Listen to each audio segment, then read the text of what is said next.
మా ప్రభుత్వం మీద నిందలు వేస్తూ ఉన్నారు. అందులో భాగంగా ఈరోజు ఈనాడు పత్రిక చూసుకున్నట్లయితే ఎర్రచందనం గురించి రాసింది. ఏం రాస్తుంది ఎర్రచందనం గురించి అంటే, గత 5 ఏళ్లలో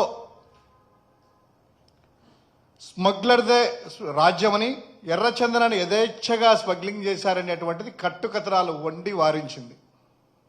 ఒక్కసారి మనం చూసుకున్నట్లయితే శేషాచలం అడవుల నుంచి ఎర్రచందనం పూర్తిగా ప్రతిరోజు ఈ కూటమి పాలనలోనే స్మగ్లింగ్ జరుగుతుంది.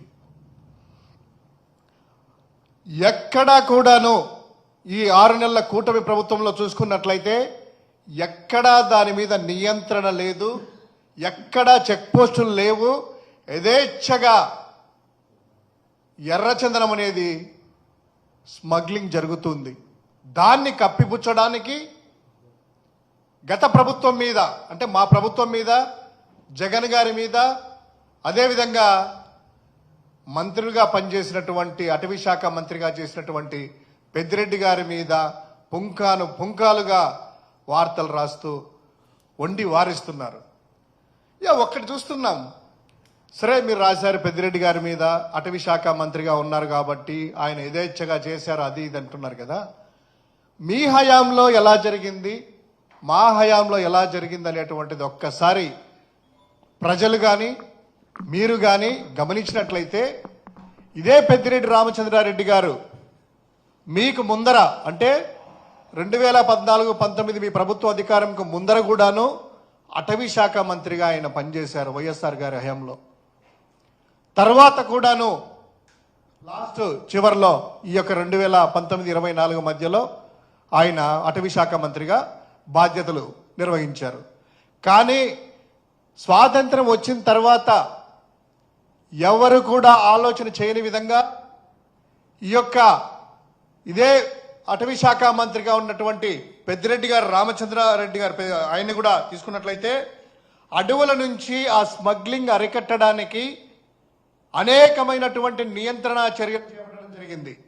అందులో భాగంగా 24 ఫారెస్ట్ రేంజ్లను గుర్తించేసి 24 మంది డిఎఫ్ఓలకి 1+4 ఆర్ముడ్ ఫోర్స్ సెక్యూరిటీ సిబ్బందిని కేటాయించి, అంటే 1+4 ఒక్కొక్కరికి, ఒక్కొక్క డిఎఫ్ఓకి 4 ఆర్ముడ్ ఫోర్స్ ఆ పర్సన్ను కేటాయించేసేసి ఎక్కడా కూడాను అక్రమంగా ఈ యొక్క ఎర్రచందనాన్ని దొరలించుకోకుండా అరికట్టేటువంటి చర్యలు తీసుకోవడం జరిగింది.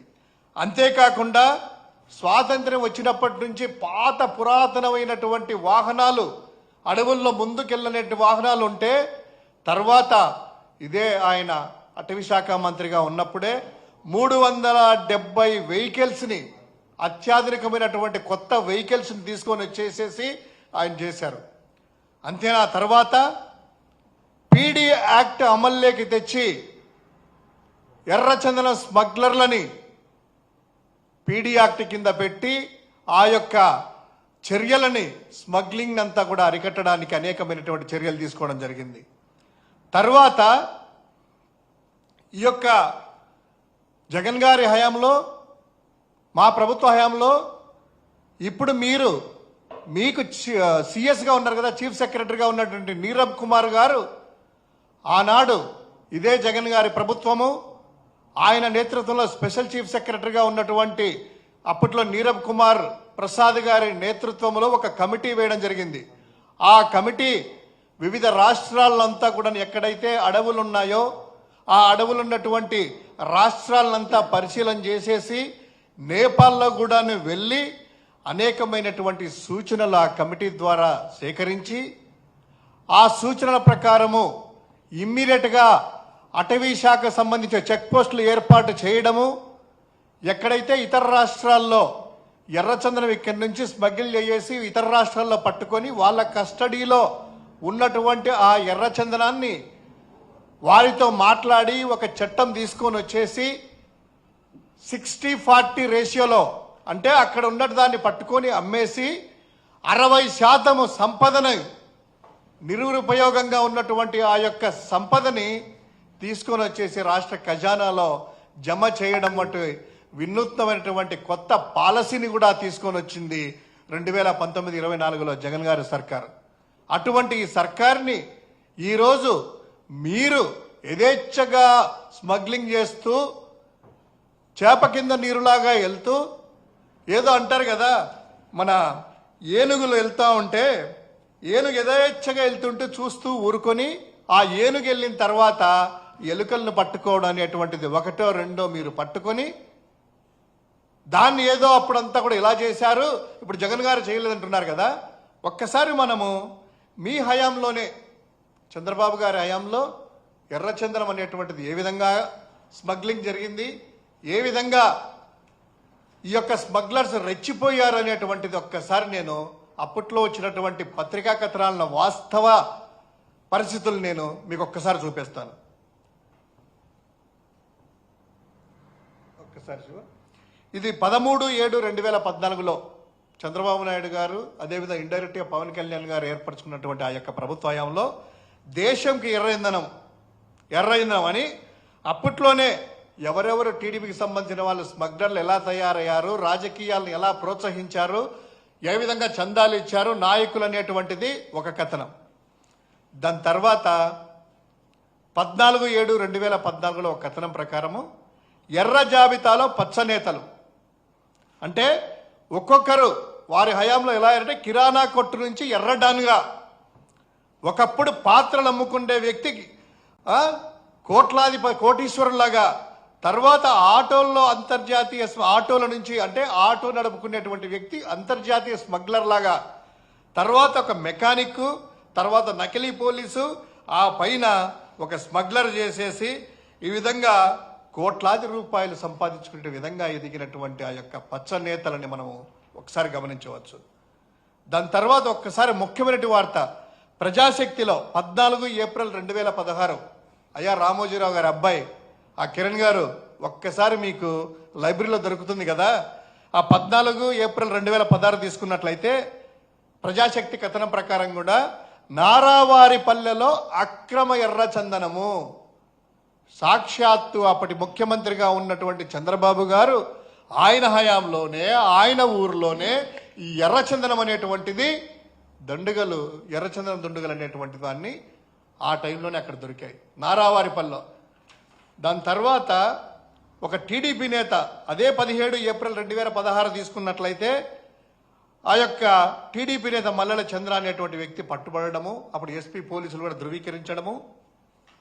దాని తర్వాత చూసుకున్నట్లయితే జూలై 2017 5వ తారీఖున ఎర్రచందనం దొంగలు హెరిటేజ్ దొంగలు అంటే హెరిటేజ్ పాల వ్యాన్లలో చంద్రబాబు నాయుడు గారి హయాంలో హెరిటేజ్ వ్యాన్లలో స్మగ్లింగ్ ఎలా జరిగింది, అసలు ఎంత ధైర్యం ఉంటే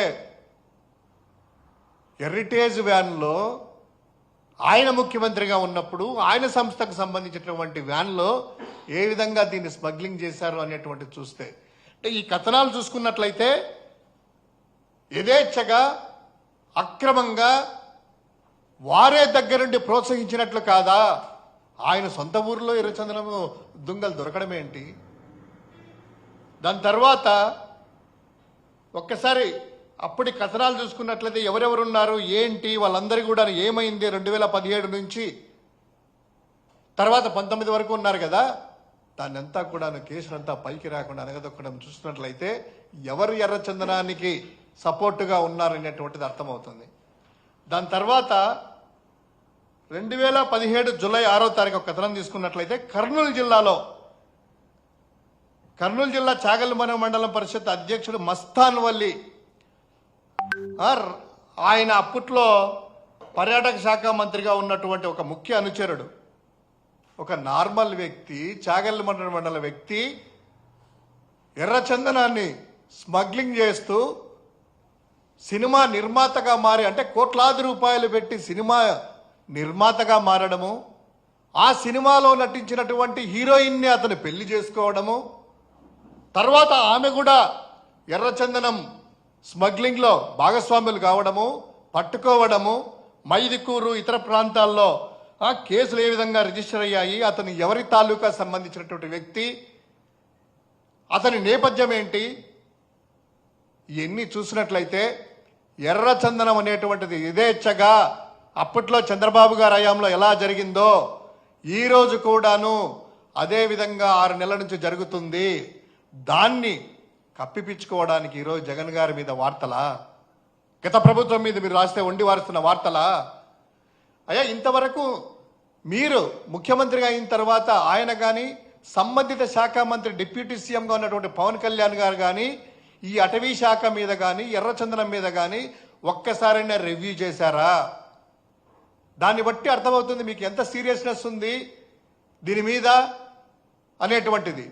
అదేవిధంగా ఇదే డిప్యూటీ సీఎం గారు 4 నెలల కిందట అనుకుంటా, 5 నెలల క్రితమో, ఇదే పెద్దిరెడ్డి రామచంద్రారెడ్డి గారిని టార్గెట్ చేసుకుంటూ అటవీ శాఖ మంత్రిగా ఆయన ఉన్నారు, దేశ సరిహద్దుల్ని తరలించారు, వెళ్ళిపోయింది ఎర్రచంద్రం అంతా నేపాల్కని ఒక కట్టుకథనాలంతా అల్లారు కదయ్యా.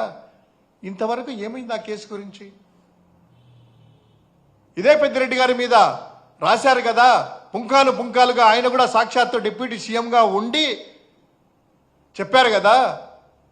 ఇది ఎలా ఉందంటే పవన్ కళ్యాణ్ ఎన్నికల ముందు అన్నారు కదా, ఆ యొక్క వాలంటీర్లందరూ కూడాను ఉమెన్ ట్రాఫికింగ్ కింద వెళ్ళి 32,000 మందిని మహిళలంతా కూడాను అదృశ్యం చేశారు అని. తీరా మొన్న అసెంబ్లీలో ఇదే వ్యక్తి మంత్రిగా ఉండగా హోంశాఖ ఇచ్చినటువంటి నివేదిక ప్రకారము కేవలం 4 మాత్రమే అట. 32,000 మంది ఎక్కడ, 4 ఎక్కడ? అంటే ప్రజలను మాయ చేయడం, మభ్యపెట్టడము, అబద్ధాలు వండి వారించడము, జగన్ గారి మీద దుష్ప్రచారం చేయడము, వైఎస్ఆర్సీపీని ఏ విధంగా అయినా కూడా బద్నాం చేయడం అనేటువంటి ఒక ఉద్దేశంతో, ఒక ప్రణాళికతో ఎల్లో మీడియా తోడయి అక్కడ వార్త రాయడము, ఈడు చిలక పలుకులు వీళ్ళు పలకడము, లేదా ఇక్కడ చిలకల పలుకులు వీళ్ళు పలకడము, అక్కడ వార్త రాయడము. ఎంత కట్టుకథలయ్యా! మీలో ఎంత చిత్తశుద్ధి ఉండేది పూర్తిగా తెలుస్తా ఉంది.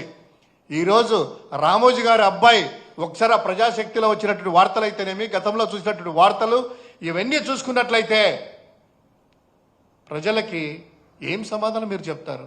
ఎవరు ఎర్రచందనం దొంగలు, ఎవరు స్మగ్లింగ్ చేసేది, ఎవరి హయాంలో ఎలా అని.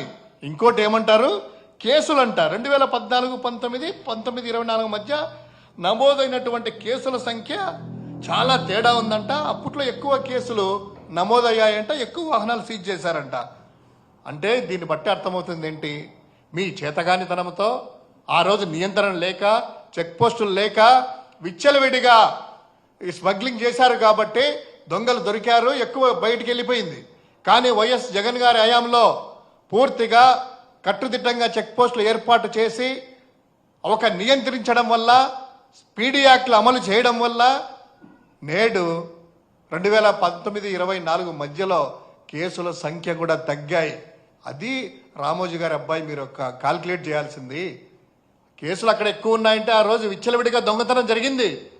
అది కూడా నామకే వాస్తు, ముఖ్యమైనటువంటి నాయకుల మీద కాదు, ఎర్రచందనం కూలీల మీద మీరు పెట్టిన కేసులు. ఎర్రచందనం కూలీల మీద మరి నారావారిపల్లిలో పెట్టిన దొరికినటువంటి ఆ కేసు ఏమైంది?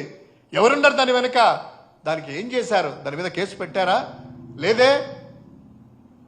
అంటే దీన్ని బట్టి అర్థమైంది ఏంటంటే ఏదో వండి వార్చి ఆ మొహాన గుడ్డగాల్చి మొహానేస్తే తుడుచుకుంటారు అనుకున్నారేమో.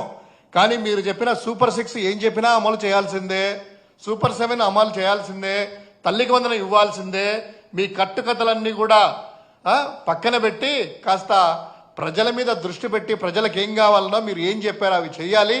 ఈ యొక్క అబద్ధాలు వండి వారిస్తే నమ్మేటువంటి యుగం పోయింది. రామోజీరావు గారి అబ్బాయి కిరణ్ గారు, నేడు జరిగేది సోషల్ మీడియా యుగం. ప్రజలందరూ కూడా అన్ని గమనిస్తూ ఉన్నారు. సో ఇవన్నీ కూడా కట్టుకథలు పక్కన పెట్టాలని, కాస్తైనా కూడాను మీ తండ్రి గారిలాగా కాకుండా మీరైనా కూడా కాస్త నిజాలు ప్రజలకు చెప్తారనుకున్నాం. కానీ తండ్రికి మించిన తనయులు అయ్యేటట్టుగా ఈరోజు కనిపిస్తూ ఉంది ఈనాడు యొక్క వ్యవహారం చూస్తూ ఉంటే. Thank you.